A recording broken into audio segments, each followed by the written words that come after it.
Ya, kita keliling-keliling lagi ya teman-teman. Seperti biasa, perekaman video ini dengan menggunakan motor ya teman-teman. Oh ya teman-teman, adakah yang tahu ini di daerah mana?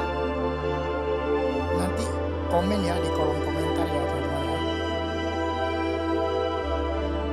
Oke, saya lanjut lagi perjalanannya ya teman-teman.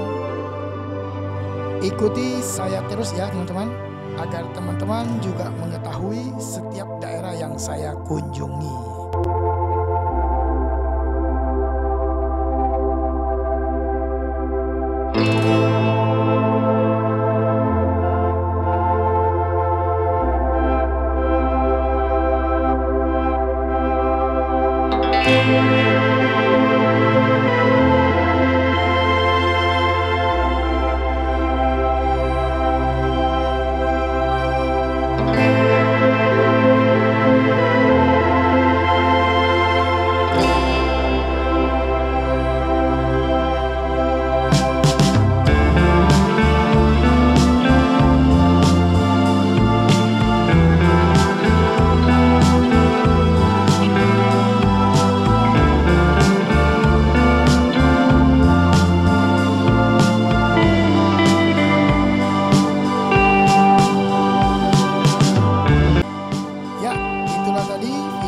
Tentang perjalanan saya yang saya rekam dengan menggunakan sebuah HP dan motor tentu.